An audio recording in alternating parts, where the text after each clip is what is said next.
G'day to you, officers. A burly man hangs out by the waterlock, carving up a generous serving of salami with an old hunter's knife. His eyes are fixed on a man stranded on the other side of the waterlock and on an enormous billboard that has fallen down into the canal between them. His posture is relaxed. Despite his powerful build and a knife in his hand, this man resorts to physical intimidation only infrequently, if at all. My friend Barry the Butcher is stuck on the other side of the waterlock.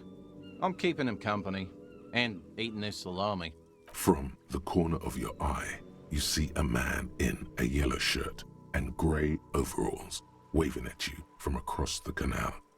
He sees... Very good stuff. Anything I can do for you, officer? I wasn't here to witness it, but those look like tire tracks on that sign. Weird, huh? Then again, plenty of daredevil drivers in Rivershoal.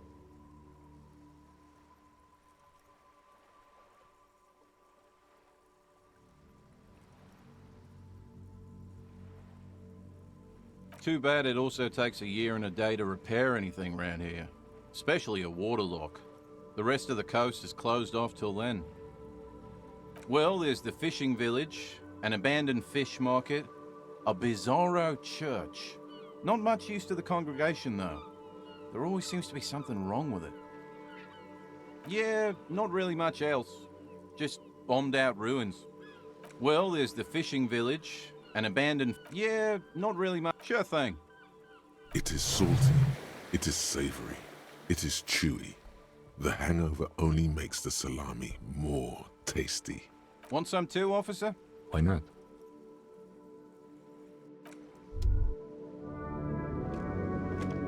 A couple of indicator lights are missing from this panel. Usually closes the waterlock, turning it into a bridge that lets you cross the canal. But there's a crashed salmon and butter sign in the way. Pulling the lever probably won't do anything. You pull the lever all the way up until the metal... Nothing happens. Nothing happens. A spring brings the lever back to its original position. You still need to close the waterlock. Wasn't there a sign over there saying functionality will be restored? You pull the lever, or nothing happened. A spring brings the lever back. Wasn't there a...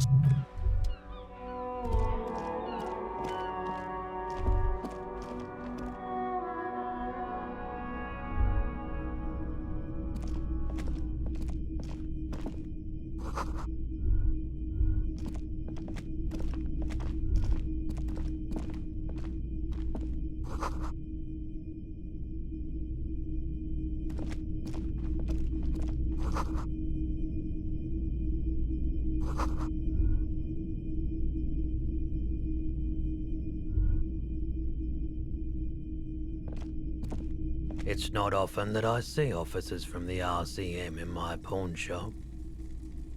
What can I do for you? Oh no, not at all. I guess I haven't had many customers lately, RCM or otherwise. Who are your customers usually? All kinds of people come through here. Locals, travelers, people looking for a deal, people looking for a keepsake. People who are terminally bored. As you can see, I have a wide selection of goods for everyone to choose from. It keeps me entertained. He's well composed, but underneath it you sense psychedelic processes bubbling. Some kind of drug, maybe. Entertained? He might be high. If he is, on what? Feeling warm and enthralled by the movement of light, while the mind continues to race forward. Lucky bastard, he's probably on Perolidon. It's tough to come by on the street. A drug developed by the military to treat and prevent radiation sickness. It has psychedelic side effects, and it makes your eyes turn yellow. I try to keep the shop at a comfortable temperature. I've had to take it. You know, since the People's Pile cleanup. He's taken for mental and emotional, not physical pain these days. A bad idea. Some poor leftist built a particle decay generator in hopes of bringing affordable electricity to underserved communities. It malfunctioned. Radioactive waste everywhere. Probably some of it in you too.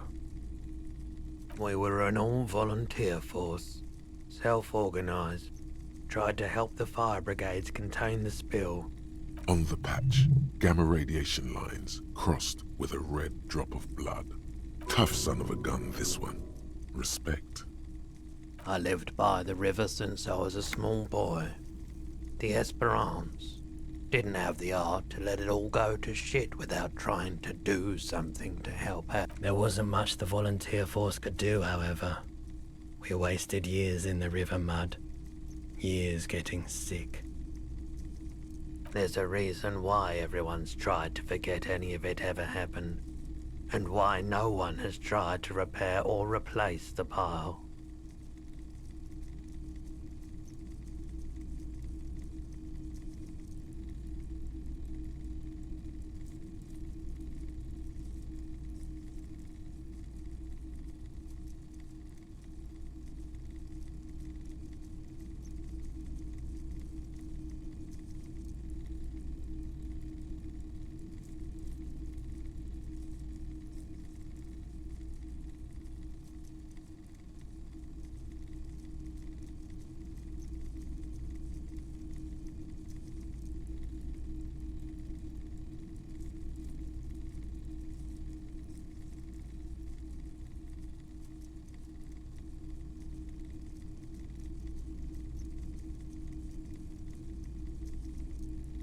So much disappointment and early deaths. Cancer mostly. And we knew all that was coming even as we were cleaning up as best we could. No one's. Everyone's. A bunch of poor people built themselves a primitive nuclear reactor, hoping for the best. What do you... The cleanup happened 15 years ago. I was young then. Later, my second aunt died. Left me this shack and all the assorted junk in it. So I came to Martinez. People told me don't go there. It's a shithole. I said, I like the theory more than the story. Outward movement, not vortices. Yeah, you gotta get in on those vortices, my man. You said you'd done it before, yeah? The lieutenant steps away, pretending to admire some of the knickknacks on display. Looks like he doesn't want to get... Here you go, man. Yes, darling. That's the coalition government ordained Parolidon. Straight... Of course.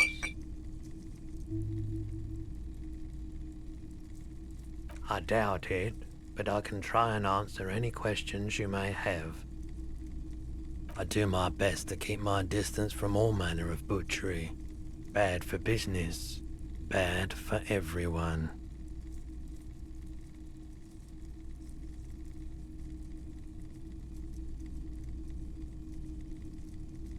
No one likes to see what you have to see every day. Can't say I'm a huge admirer of wild pines, and I can't say I trust any silver-tongued spokesperson of theirs. Fortunately, I have no reason to get involved. What should I have for it?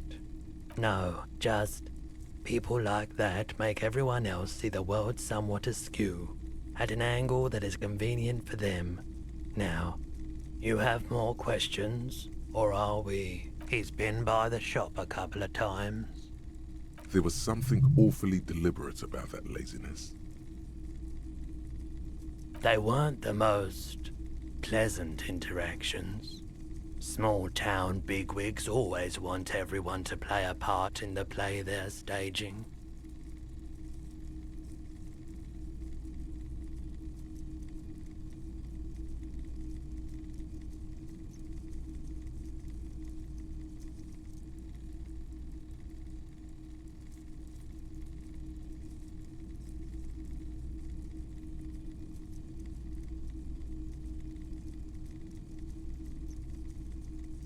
but I bowed out at some point.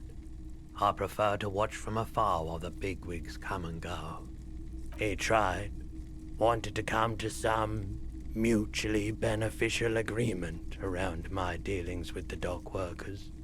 I politely declined to hear him out. So you don't know what kind of arrangements he was talking about?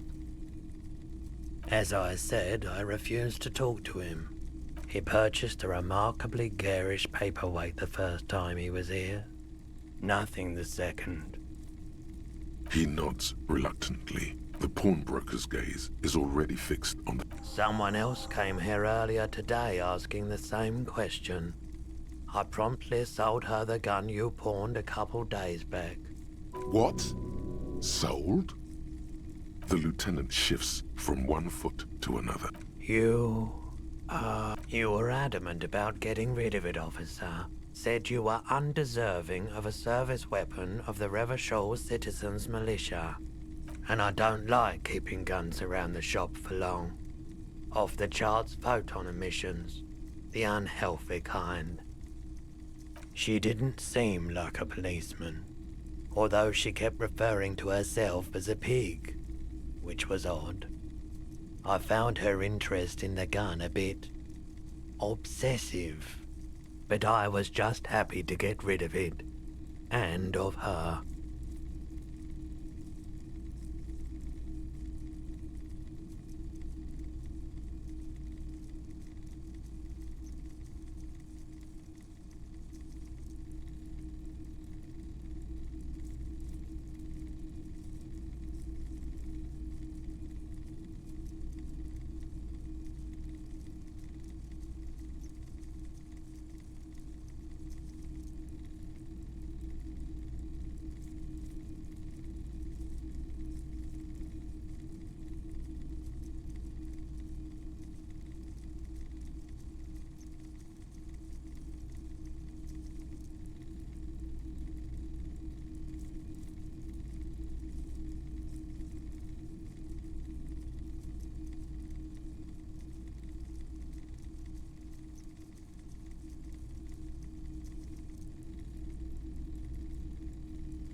Truth be told, she was terrifying. Right, so let me get this right.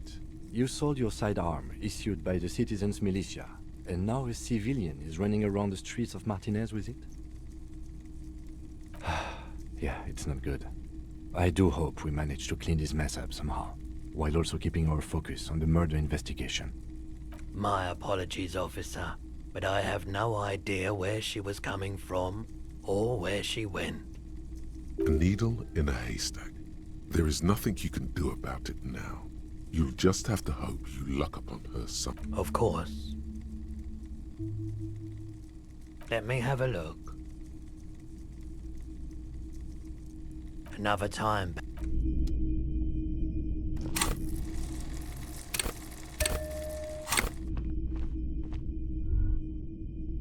A typical Martinez streetlight sits among assorted floor and table lamps. The light pole has been carefully cut, and the wiring has been redone and attached to a standard indoor plug. The light buzzes faintly, but persistently. Yes, officer. As you see, it's in perfect working order.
His manner is casual, but his speech is careful, measured. He wants you to know that he has nothing to hide. It was brought to me to be altered.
We are not here to investigate the theft of city property.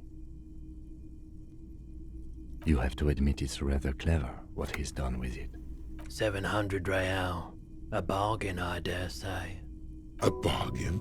No, it's not. He's trying to sweet-talk you into buying trash. Hey, I don't know where it came from, but it's not every day you get to buy and sell something so extraordinary. Wow, a very large red t-shirt with an impressive print stands out from the other garb. Oh yeah, the print depicts a muscled man striding toward you, a giant sword in each hand, encircled by burning embers. Behind him is a cluster of cabins engulfed in flames. Beneath him are the words, Hjelmdal burning.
Smells like worn cotton and a little old sweat there. Worn cotton with a side of flea market or trash bin. Sniffing is okay, but please don't try anything on. Can't have you leaving your photon emissions in the fabric of things you're not going to buy. It's the man from Hjelmdal. Walking away from his burning village, yes. Huh? Oh, I see. That's tough, man. I feel the same way sometimes. The man from Hjelmdal is the hero of a series of popular books based on a fictional version of Kotla. In fact, most people don't think that man from Hjelmdal ever really existed, but they are wrong. Hjelmdal isn't a real place. Neither is the man a real man, of course, but both the man and Hjelmdal are an ontological necessity. But hey, it's not worth getting into an argument about. I mean, even if the man from Hjelmdal didn't exist before the adventure novels, the stories have made it so that he has. It's simple, really. Okay. You sound skeptical. It's not that complicated. All that's required is a more robust understanding of cause and effect. Besides, I've been to Kotla, though not quite as far north as the Hjelmdal, and watched northern lights travel across the sky. Very unique, energetic tides there. 2 real. That's dirt cheap. But why? I deal in goods, not services.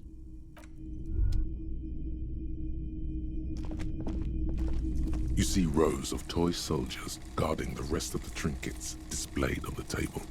Some on horseback, others in rags, others yet in bright blue uniforms. All are stern and unyielding in their duty. Big men on big horses, clad in lamella armor and carrying flintlocks, the kind that would mow down a line of enemy soldiers in the blink of an eye. Franco-Nigerian knights. I used to be very serious about these guys. They're not all blue. These figurines also wear gold coats and caps, complemented by orange trousers. They are variously posed, wielding swords and rifles with bayonets. Which ones? Ah, those. Yes, they are. I find the paint job a bit gaudy, but children like the bright colours indiscriminately. This set of soldiers isn't meant to look impressive. A few have rifles, but most of them carry pistols. Some even shovels and tall sticks. You're probably talking about the revolutionaries, yes? Yes, they are so. I think their poverty has been exaggerated for effect. When you place them next to the royalists, it doesn't seem like they could possibly win. I don't like either set very much, to be honest. But there are many parents among my customers. Everything you pick out seems faded, chipped.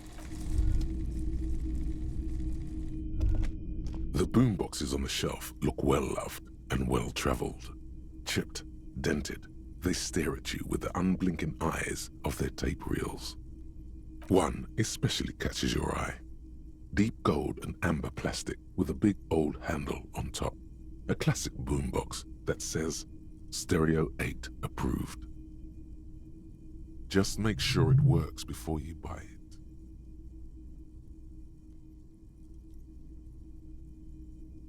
Is the Harman Welsh W2, made in Vespa, designed in Seoul, plays all reel-to-reel formats, 2mm, 8mm, 12mm. It's even got a little radio in there. It'll set you back 12 real. If police work means playing tapes, sure, you can use it for that. Or any other time you'd need to play a tape. Absolutely. I've tested each one myself with recordings of speech, found sounds and music from a variety of genres. Even though I don't really like music.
This is a wall on the side of an apartment building.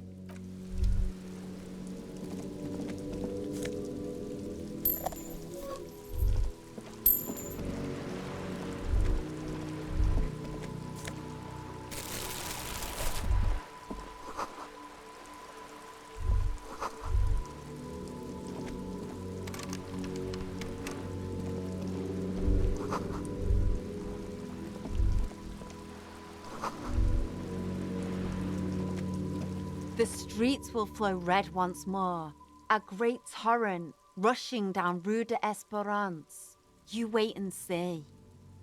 The streets will not flow red with anything. Who are you? I'm Cindy the fucking Skull. What else do you want to know? Date of birth, blood type, the last time I was tested for Hep C. Had a battery of tests just last week. I'm practically a patchwork of interesting critters. Kinda like a man-o'-war. The lieutenant is desperately searching for a handkerchief. Hatred, disgust. It's difficult to tell which of the two is more present in her girlish features. The woman on the boat does not notice her staring. That is on her. Someone's got to keep an eye on her. Yes, we should go talk to her. She's a professional negotiator, though. I have the feeling she will be very cooperative while telling us nothing. You should take the lead. Ask her unexpected questions, you know? Do your thing. Don't be afraid to get a bit wacky. Throwing her off is our best bet. Good idea, piggies. Run along now. Fuck her shit up good. Impound that boat while you're at it. I'd like to watch her swim back to us on. Can't you tell? I'm painting a beautiful mural, an aereo graffitio visible from low orbit. I haven't really started it yet. I'm waiting for the right words. Have you ever tried your hand at graffitio? When faced with a blank wall, most people write unimaginative stuff, like pigs go home and Mono is here. We rarely see pigs round here, though. Just union cats. And my name's not Mona, so... This place is severely lacking in havoc. Not even the occasional trash can fire to break up the tedium. I thought I'd mix it up, you know. Summon the forces of crime and social chaos with a wall-sized invitation. Yeah? Thanks. I'm sure the inspiration will come to me now that I have an official RCM stamp of approval. I ain't no snitch, pigstein. Go forth and forage in someone else's shit. No shortage of squealers in these parts. Actually, there is a shortage of people who talk to us in a normal, calm, informative manner. We weren't put on this earth to make your life pleasant, fucko. Watch your back, ungulate. You've got eyes on you.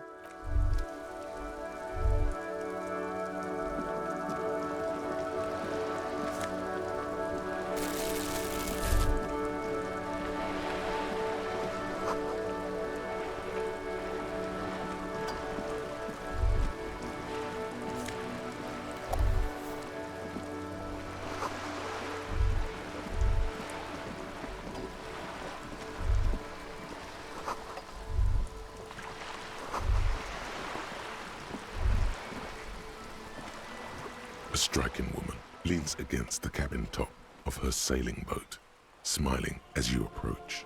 Her green raincoat glistens with droplets. A silk scarf is tied around her throat. Good afternoon, officers. I'm Joyce. Joyce L. Messier. I represent the board of Wild Pines, the owners of the harbour. You gentlemen must be from the RCM. Dayton, my maiden name. Nothing, honestly. I've said it to every drunk in town, and you're the first one who's responded. I meant you, the Revachol Citizens Militia. I'm glad to see you here. Like steel, there is strength there. If she wanted, she could sink her nails deep into your skin. I was dispatched to handle a strike, not a lynching. Anything I can do to assist the RCM in this matter, I will, gladly. That is good to hear, madame. My colleague will take the lead on this interview. I should let you know that he is recovering from an unusual medical episode. Very unusual. But I can assure you of his ultimate competence. It happens quicker than a shooting star. But did the lieutenant just wink at you?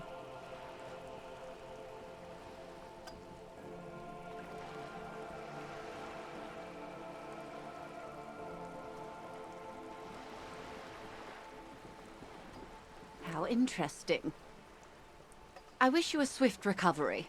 In the meanwhile, you have my full cooperation, and the full cooperation of the Wild Pines group. Why, yes I am. The boat? No. It is called Cor de Lady 19 because that's the type of sloop it is. It's a pleasure craft, a 19 pacer. It also happens to be rated for Category 1 racing, though these days I mainly use it for business. My sloop? I like it a lot. It's the eel's hips, baby. I'm enjoying this part of the interview. It has so little to do with the murder we're investigating. Of course there are. We're on an archipelago. How else are you supposed to get around? I mean, we are on Le Caillou, are we not? We are. And the city of Revachol is on the island of Le Caillou. I haven't seen anyone else drive a souped-up Capri Kenema motor carriage either. Actually, that motor carriage has been specially issued to serve as a patrol and pursuit vehicle. It's for crossing long distances in the greater Revachol industrial harbor. It's not a toy. Neither is this. A toy, I mean. It's a machine for crossing long distances in the Bay of Revachol, between the city and the islands. Officer, I assure you I'm a highly qualified pleasure craft operator. The crowns of her teeth are porcelain, white as the boat's hull as she smiles. Qualified pleasure craft operator. So charming. Where's the damn license? I just renewed its safety inspection last month, officers. It is completely seaworthy. In fact, it's taken part in not one, but two insulindic regattas. The other time, I would have finished the race were it not for an urgent work matter, much like the one I'm on now. Actually, you don't. The Wayfarer Act specifically denies the RCM the authority to demand anyone's operator license. It's a little-known fact among us law officials. I was just being polite. Even school children know the Wayfarer Act. No need to politicize this. You may still ask for the lady's passport. Of course. The woman is silent, smiling while the waves lap against the hull. In your hand, under the plastic, a light blue passport saying, Republic of Vespa. The coat of arms has a lion and an ostrich. Seigent. The woman, born in the year 3 in the commune of Revachol, smiles at you. Face adorned with frown lines and crow's feet. The photo is recent. The name reads, Rejoice Leighton Messier. Yes, but please don't call me that. Joyce is much more efficient. My husband is. I have dual citizenship. A Vespertine is handier when traveling.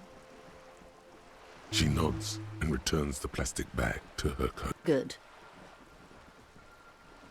What we do. I'm afraid I don't speak for Wild Pines as a whole. It's a giant undertaking.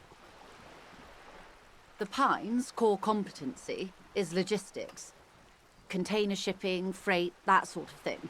See those airships there, blinking? Those are the shipping side of things. And that is the terminal. Another subdivision deals with energy, oil and gas exploration, offshore platforms.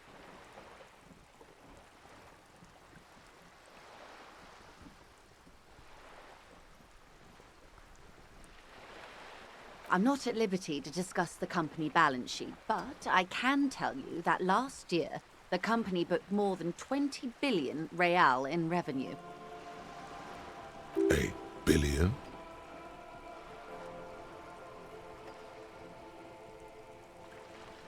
Yes, past a certain point, numbers begin to seem imaginary, but they are quite real for the 72,000 employees who depend on Wild Pines for their paychecks.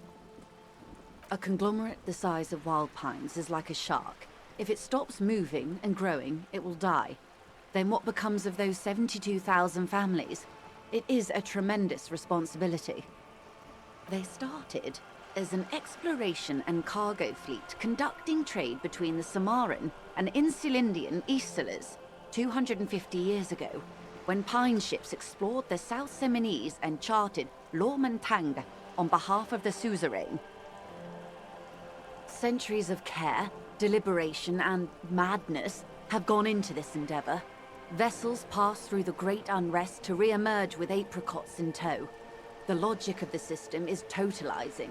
It's taken everything from its employees to build it.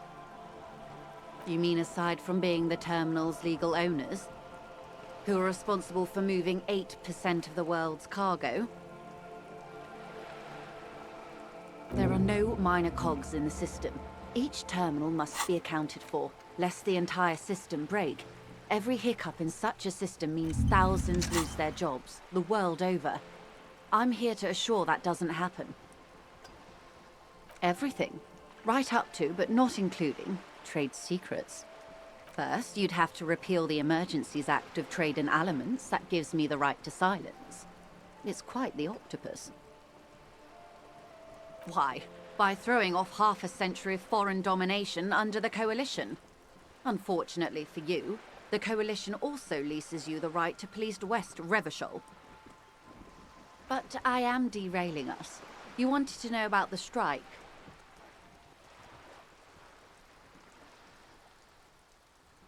I believe the official title is Senior Labor Negotiator. In practice, I'm a grocery clerk. I relay the union's demands to Wild Pines and return with Wild Pines' counteroffer.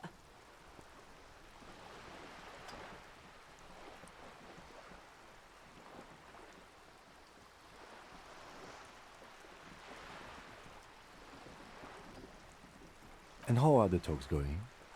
They're not. That's the problem. The union stopped all negotiations a week ago, after Wait, she just admitted that the lynching and the strike are connected. Now they won't even let me into the harbour. There's a 2-meter-20 racist behemoth blocking the gates.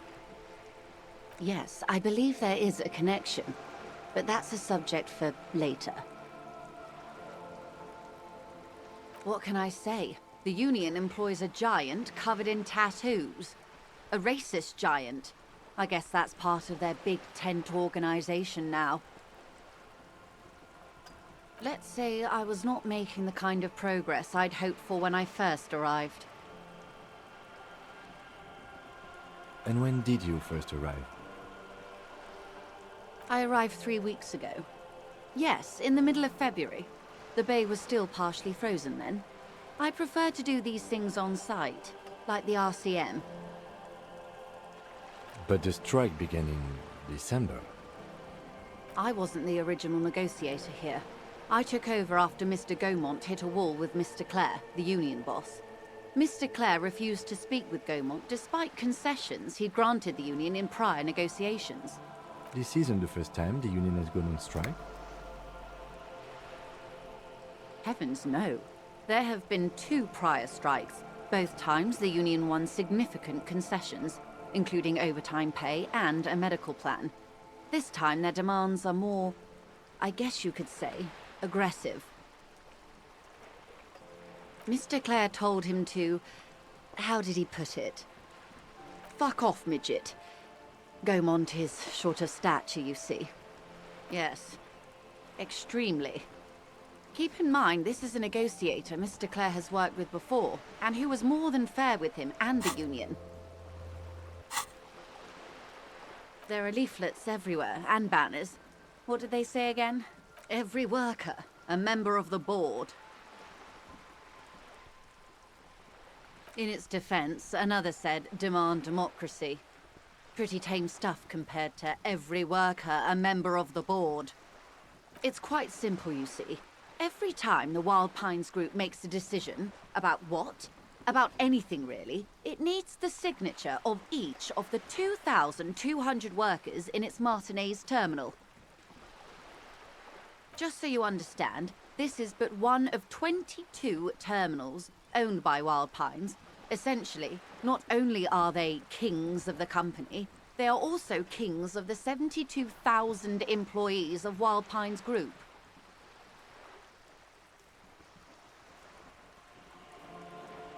That may well be. It's not up to me to decide who is king, but as negotiations go, it's not a swell start. I'm not sure. Naturally, I assume that was just their opening position, a hard-nosed tactic with a side of mockery. But there's been no follow-up, just the same nonsensical slogan repeated over and over again. And now, people are getting lynched, I hear. Behind the whirling in rags. A disastrous situation if there ever was one. Excuse me, from whom did you hear about this lynching? I first heard it from the bowyer at the gates. The one whose very name advertises his aversion to work. I think he said it was, "Call me mañana." This checks out. The scabs? You mean the huddled masses of Jamrog, come to plead for work where the Union refuses to? Don't let her answer it herself.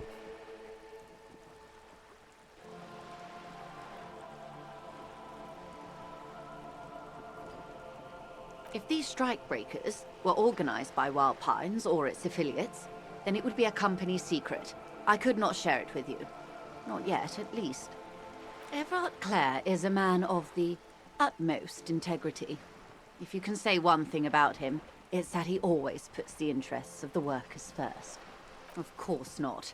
Everard is fantastically corrupt.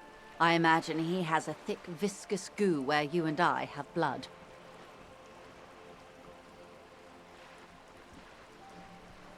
If you were to prick it with something sharp, you could see it oozing out. A knife, maybe? No, a rapier. Oh, heavens no. We get along just fine. Yet, now that you mention it, I can't stop imagining that black treacle just dribbling down his double chin. He is the most corrupt individual I have ever seen, and I deal with men like him for a living. If there is anyone more venal, more irredeemably nepotistic, then it's his twin brother, Edgar.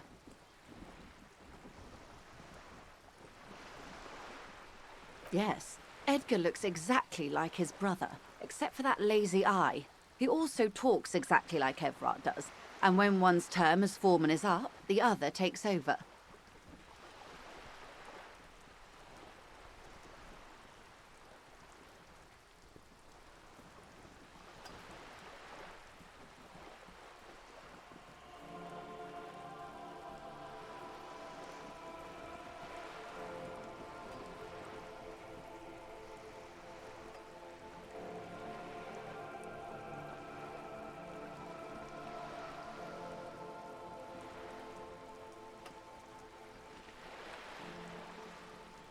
It's how they circumvent the term limits, you see, with a funny little switcheroo.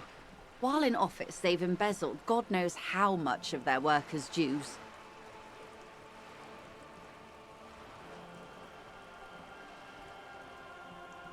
The Débardeurs Union was once a perfectly normal institution. 20 years ago, anyway. It must not have been easy to establish under the Emergency Act, but they did it. I can respect that. Organised labour at its best, as they say. Then something happened in the local chapter elections. The brothers Clare came and transformed it into a... how do you say...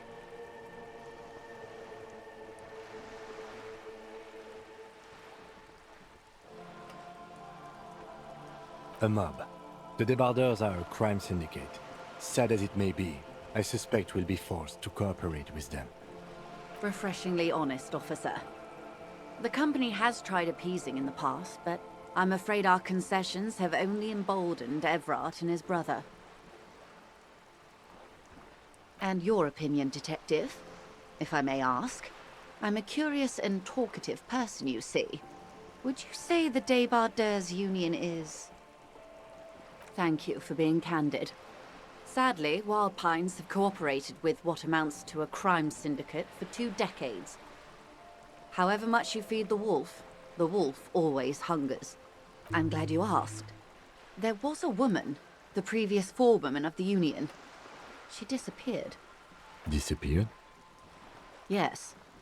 On the last day of the local chapter elections, her daughter phoned in and said she wasn't running anymore, or coming to work. Ever. End of story. This forewoman, her name? Sadly, the company records do not even give a name. She's just forewoman in private correspondence, Holly. I don't even know if it's a sir or given name, and I don't have access to the Union's files. Indeed. The company suspects foul play, but there's nothing they could do. It was a union matter. The point of the presentation is, these kinds of things happen around the Clares. Watch out when you're dealing with him. Thank you for your concern, ma'am. We'll be just fine. Of course. How else can I help? Quite a few things, I'm afraid. The information I'm to share with you includes sensitive trade secrets. For the sake of my employer, I have to ask for your names and badge numbers. Of course, ma'am. We should have introduced ourselves. I am Lieutenant Kitsuragi from Precinct 57. And this is my colleague from Precinct 41.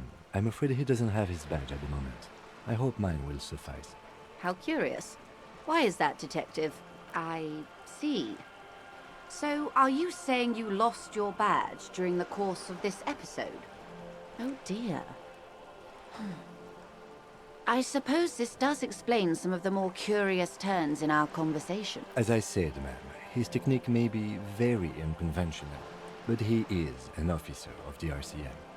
Of course, I sympathize, but I'm afraid I simply can't share anything more until I've seen that badge. Of course. But before we do, officers, the situation is extremely volatile. The sooner we can speak about this lynching business, the better for all of us. That's the man who was killed. I'm afraid this is a discussion for once we've cleared the lynching question. Better not tie the forestay to the backstay on this. I hope there is something else I can help you with. This reality. Ah, yes, the episode. Sounds like an acute case of encephalopathy, now that I think of it.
Don't be phased, madame.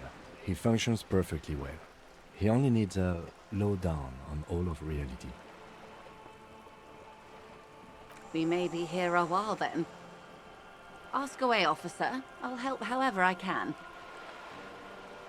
We're in Martinez, baby. A casual term of endearment popular among the 50-plus crowd. It's a disco holdover, pay it no heed. Aren't we all? Martinez is a district of Revachol. A very small district tucked away near the industrial harbour, north of the 881 and Jamrock. You would be excused for not knowing about it. Unimportant, they say. Forgotten, even. Shelled to smithereens during the Revolution. It has its charms, just not this time of year. I'm not a good ambassador. I've only been here once before, as a teenager. Not a lot has changed. There are ruins, a terminal, fishing boats, reeds, boys with boxy shoulders. This place used to be a province, a workers' resort before the city swallowed it and the artillery did its work. The reeds are the real star of the show here now. The further down the coast, the wilder it gets.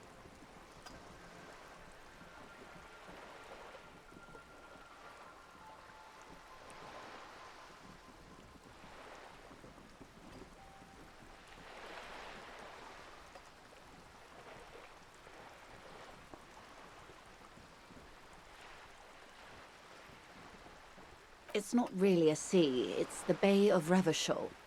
And the bay feeds into the ocean.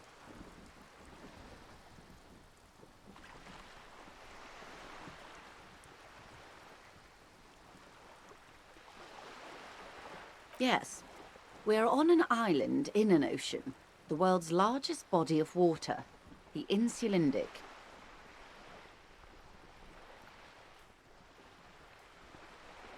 Caillou, as you already know. Imagine a pebble. A smoothed-over pebble amidst a great blue sea, misshapen, cracked. The cracks are the River Esperance. We're in the delta of this river, on the 6th branch, the Martinez distributary.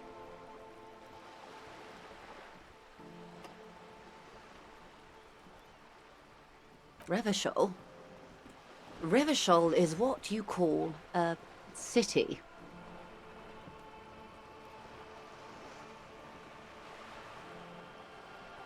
The great kind.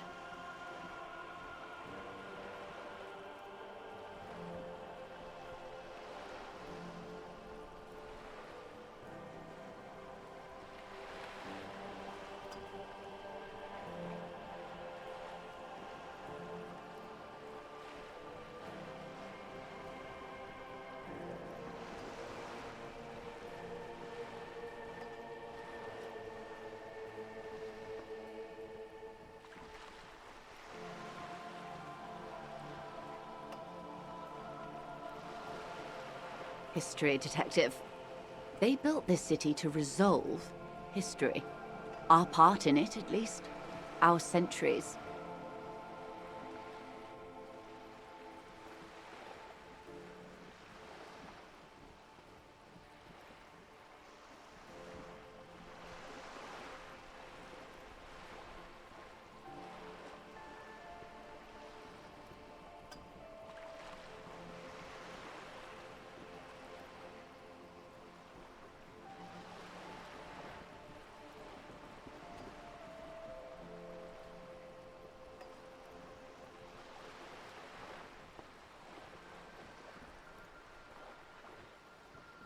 The nations of the Occident, or migrant workers from Semenine and Ile Marat, depending on your creed. In the DeLorean century, they say it's where the terrible questions of our time will be answered. The tensions are highest, the fault lines deepest. By that I mean conflicts. Ideological conflicts. I think it's fair to say so.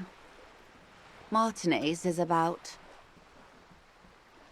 A collection of tall ghosts behind the water vapor, light reflecting off their glass windows.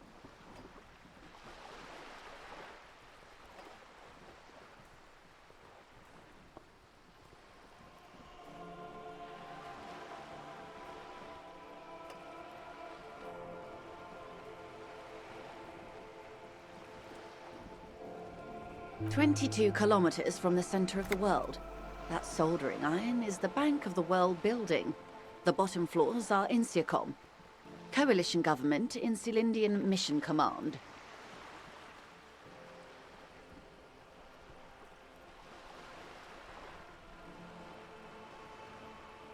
Silence. She lowers her hand. The water, the light. It's as though you're seeing it for the first time. There is no recognition, only the immensity of the sea and the cold radiating from it. We are where we are. I have no truer answer to give, unfortunately.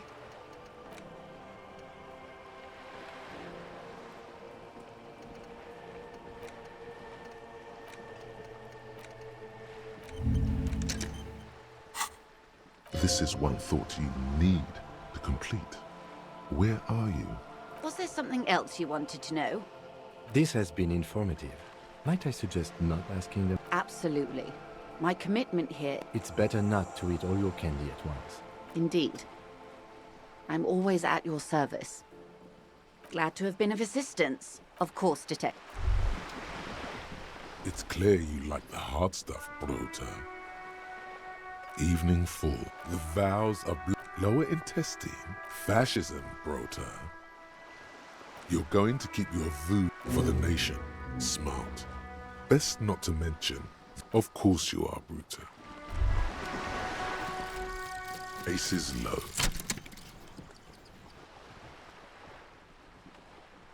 For the rest of the world, the aces low is just some cool Revachol thing, politically neutral.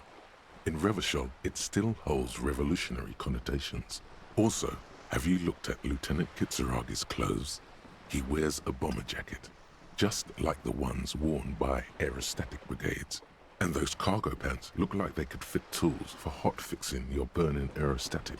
You should ask him about this.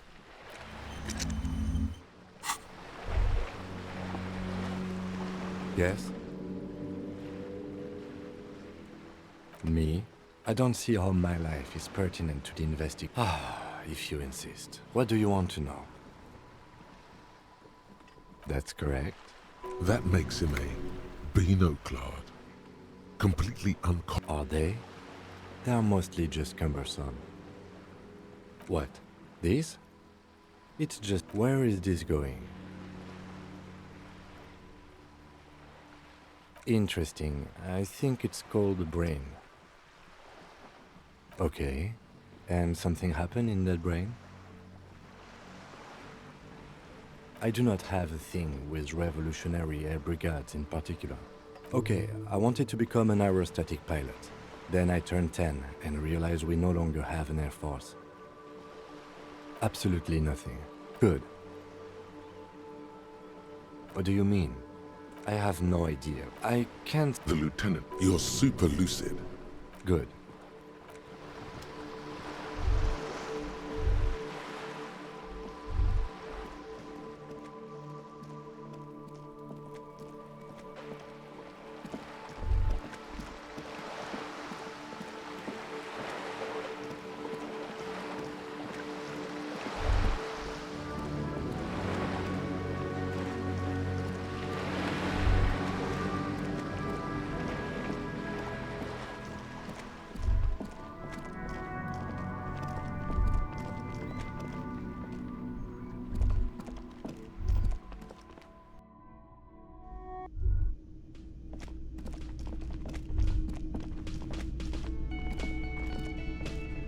Real mature, man.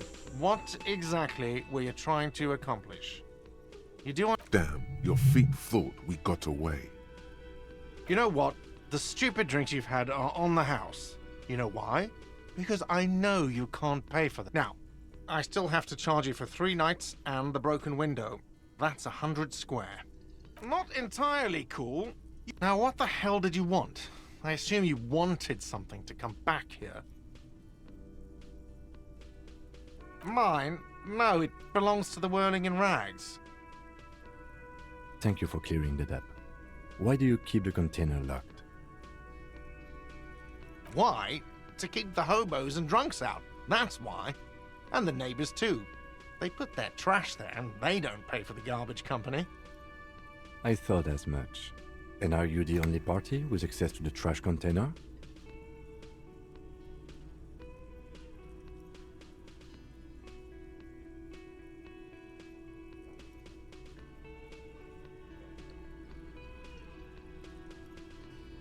Well, yes. Us and the garbage disposal company. It seems a little callous, doesn't it? Something stirs in you. Prod at him and find out. Callous? What are you, Kras Mazov? Almost all establishments in Revachol keep their trash locked. The Whirling in Rags is not special in that regard. What do you need them for? It concerns the case. Please cooperate. Just bring them back once you're done, please. What thing? Yes, not the whole damn union, thank God. Just the nastiest and loudest faction. They come here in the evenings. Dumb, unruly types. Think they're big shit. But they're good customers. They place big orders and always pay on time. We should find out who this Lord faction is, occupying the booth. Loudness? We don't. We have to wait. They'll show up sooner or later. Men get hungry, even striking men. If not today, then they'll be here tomorrow. What? By the way, you should come back to this thing-based questionnaire if you see anything interesting in the whirling later. God. Oh, but he should be. Lay it on him.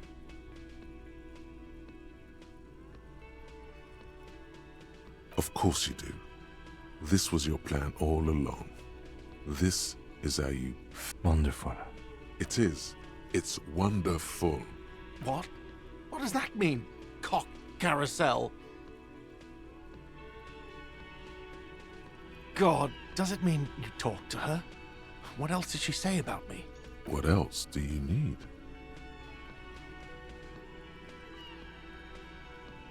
He looks at you, spinning your arms, then leans on the corner and sighs. His head drops between the shoulders, heavy and defeated. She broke the bird, you know. The great skewer. I found it on the ground with the broken wing. I should have known. It was her way of telling me to piss off. I should stuff it up my arse. Yes, the bird is connected to this. It's a symbol of hope, and she broke it. Huh. Cock carousel. I think I understand now. It's what they ride until, like, 39. They ride the cock carousel until the clock runs out. Here, have the rest.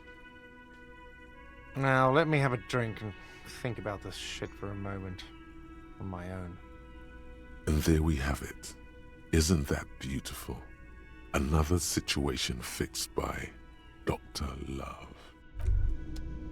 By the way, where is home? The address is coming up blank, and this place sure isn't it.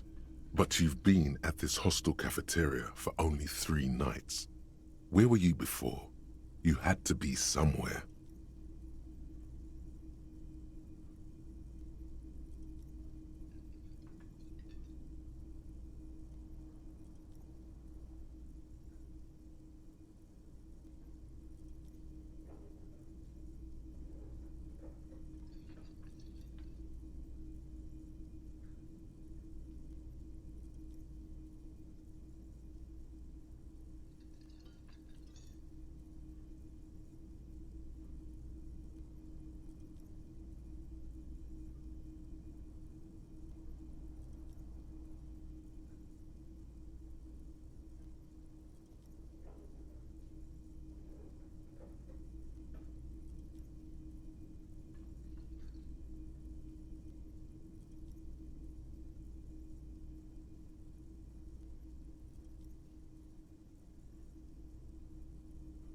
Why did you say that? No. But isn't that an expression, not a place? A saying. Up on Marvel Hill, a great high place. One that is impossible to climb back to. That doesn't sound like somewhere you can stay if you run out of money. You can try. Run some addresses in your head when you get the time. Maybe a street or an apartment will appear.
Welcome to Revachol. This man looks like trouble. You might not want to get into this right now. Plenty of time later. Don't you welcome to Revachol me.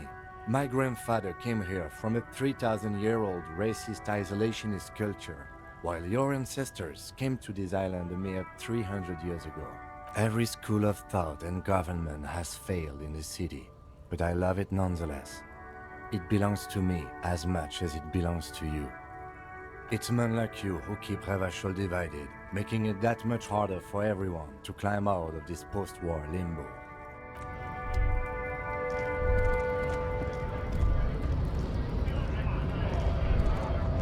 Bastards! We have a right to work! Hold up and stay frosty, everyone. Cops are here. You here to fuck with us? Beat the honest worker down. We're here to fight for a cause. Stripes usually have problems with people who have causes. Ha! Couldn't handle us. Cause gives the workers strength, gives them power. We have a right to work! Besides, we're not that different. It helps if people see us talking, cops and strikebreakers together. Shows authorities are on our side. Builds confidence. Rights of people, rights of workers, to have gainful employment, to make a salary, and feed their families. Maybe you should ask them the questions, like why we're not allowed to make a living here. Shame on you! We have families to feed, you piece of shit. So do we, Scab. Have fun. Union shits are on full strike. Don't think they're going to let you through the gates. Why you want to meet that fat ass? I know nothing about a murder. Wouldn't put it past these harbor bugs. They'd do anything to stay alive. Right to work! It's shameful. Cops doing nothing. You should bring backup. Open up the gates for us. Blockading gainful employment for workers is a crime. Why not? I see new Pity. Let us work! When a bunch of ungrateful, lazy cockroaches can't get their act together, decide to block honest work for other people. Beats me. They mumble nonsense about boardrooms and workers' rights, while we have the right to work! When the man moves around, you perceive some serious abs underneath his tight-fitting shirt. This man is in shape. There's something odd in the way he carries himself. His set of clothing looks vaguely mismatched. The different pieces of the attire seem ill-fitting. His shirt is far too small and an unpleasantly tight fit, while the overalls, held up by a belt, seem to fit a man with much more corpulence. He ignores your question, choosing instead to turn to the emaciated workers, raising both fists in the air. The clothes are obviously not his. Honest men and women with rights to work, to be useful, not toys for corporate interests. We came here to help the harbor run smoothly in time of crisis. If union fucks don't want work, they ought to let in those who do want work. I have a question. Why do all these men follow your leadership? You think they follow because I'm big and loud? No. They follow the rules of the market, the rules of the economy, because they were given a job to do! You've been talking to him for quite a while now. Something is off with this guy. Ask him where he's from. What's it to you?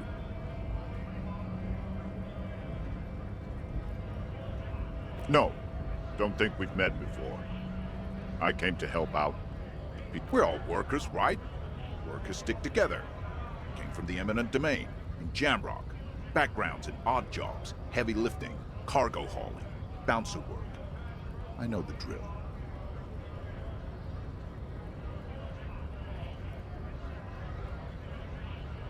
Worked at Territorial.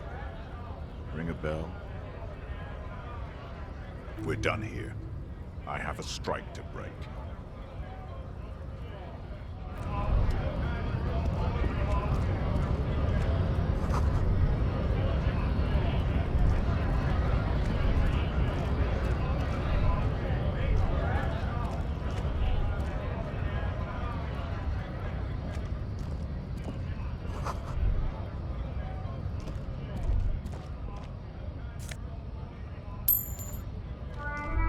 lorry stuck in the traffic jam. This big, heavy Grad-made machine is well kept for such an old machine. The windows are clear. They've been recently washed. You can see a lorryman's cabin with personal belongings, stickers, insignia.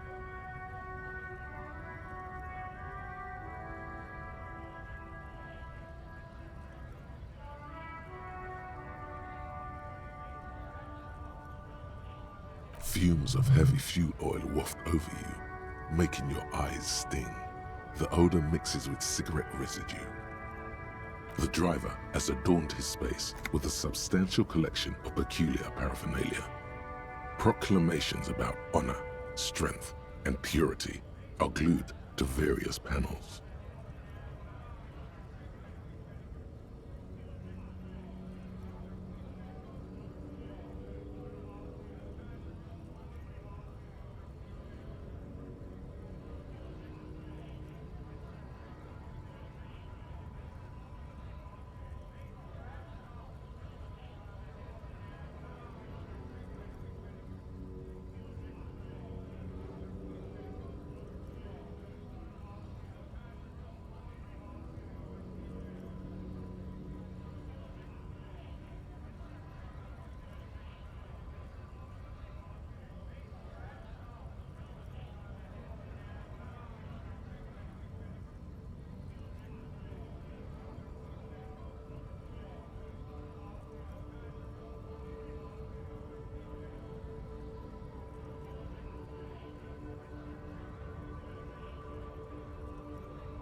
A large metal pendant hangs from the rear view mirror. The pendant features a sun crowned with wavy rays. The back end of the cabin has a small perch to sleep, large ashtrays. There are several suns and wheels sewn into the curtains. Racist nationalist paraphernalia. Not unusual in this part of town.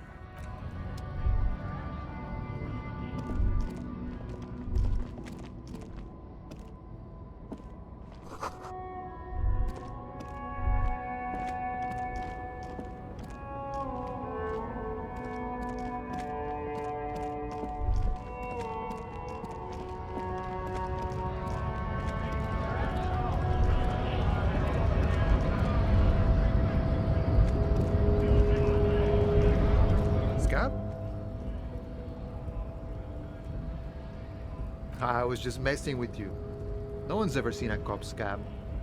Imagine, you cops going on a strike, but then another cop comes in and says, let us cop for less money.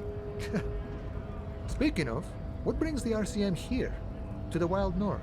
Come to see the strife?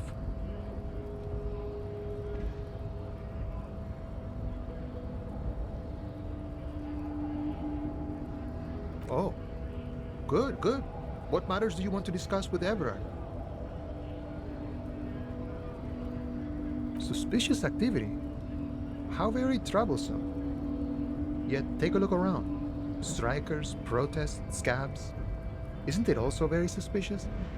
I don't operate in that capacity. I'm not a granter of passage. The passage grants itself.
Aye.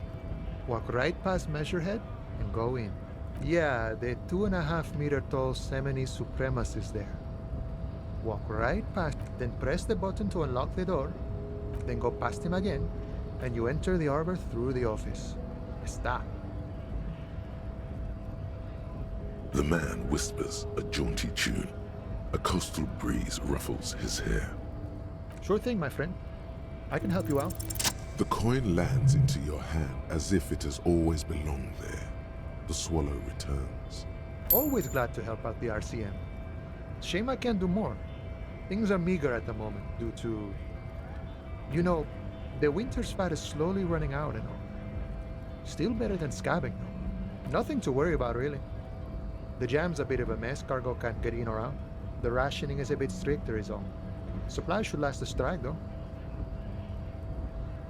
Aye, you lost me there, Honcho.